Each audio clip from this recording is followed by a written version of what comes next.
The Northern Lights are wonderful, nature's great light show, but of course so many people have never seen it.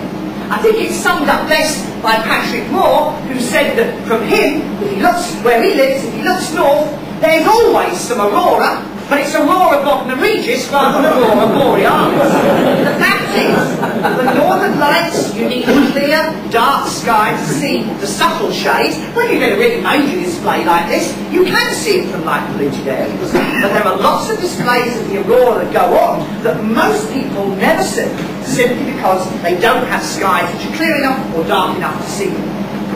Now, this was the sort of image produced through the International Dark-Skies Association that we've used for a long time to say how bad the light pollution is.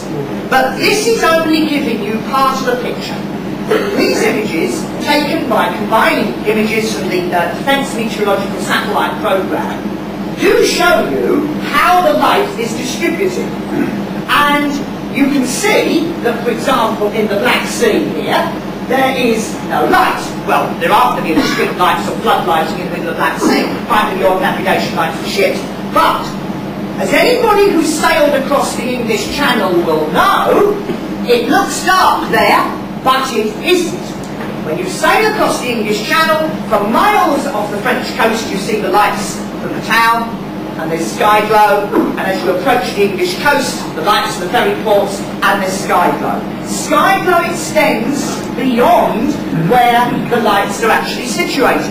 And this emphasises one of the problems with environmental zoning. Environmental zoning, and we currently have with the ILE guidelines 4 zones from E1 to E4. The problem is that you can be in a national park where you have very, very stringent guidelines on the lighting you're allowed to have, but you can be affected by the lighting from a neighbouring E3, E2 or E1, which of course is basically telling you that light pollution affects people who live a long way away from it. And this is why Pier Antonio Cinzano and his colleagues in Italy produced these night sky brightness maps. Taking the DMSP data and a model of the atmosphere, they looked at the distribution of light pollution.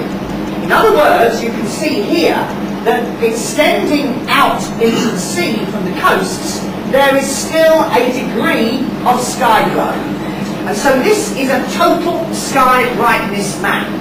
It's the brightness of the sky as it is, a ratio between that and the actual natural sky brightness, the dark sky that we want. You can see where the worst areas of pollution are, and clearly the countries like Belgium and the Netherlands and large parts of southeast England have quite severe total sky brightness. You can then turn that round and say, how does that affect the number of stars we see?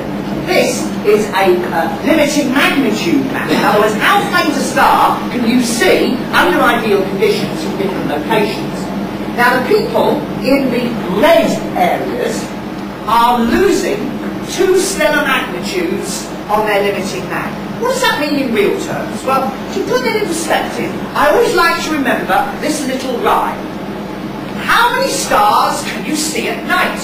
3,000 if the weather's right. And what's that hazy dim array? Our galaxy, the Milky Way. Now, it tells you that under ideal conditions, with typical good eyes, you should be able to see about 3,000 naked eye stars.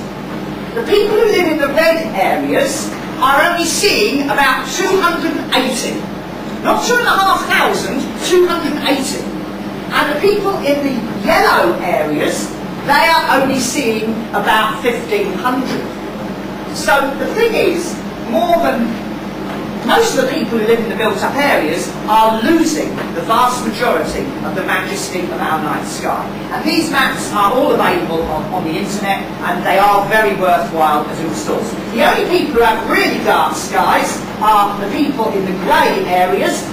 My sheet this summer was right in the middle of that grey spot in Brittany there, so I wanted to see actually whether it was true, and I've actually found other places in these others. So you can pick your holiday spot by overlaying one of these maps on top of a place where all the sheets are situated. It's quite handy.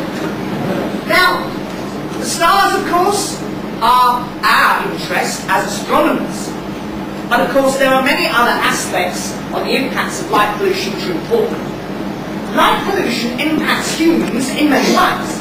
There's the loss of the ability to view the stars and shooting stars and the Milky Way and the aurora at night, certainly. But there is a disturbance of sleep patterns by undue amounts of light at night, causing stress and anxiety. There's the visual intrusion and effect on residential amenity. Visual distraction, we've already talked about that, with the glare from a floodlight causing a possible hazard. And this is becoming increasingly important, waste of energy, valuable non-renewable resources and money. It's not only the polluter who pays. Now we can see examples of that. Here we have a house, curtains drawn, someone is obviously asleep in bed, but you'll see that the window is brightly lit. It's lit by still light from the floodlights of a nearby sports field, which is actually 100 yards away in the direction behind where we're photographing. So there is a clear example of visual intrusion and possible disturbance of sleep patterns. At the top left, we have a natural light source, the moon. Below, we have a sports field. You can see again the enormous glare from these lights, even though one is standing well beyond the boundary of that particular facility.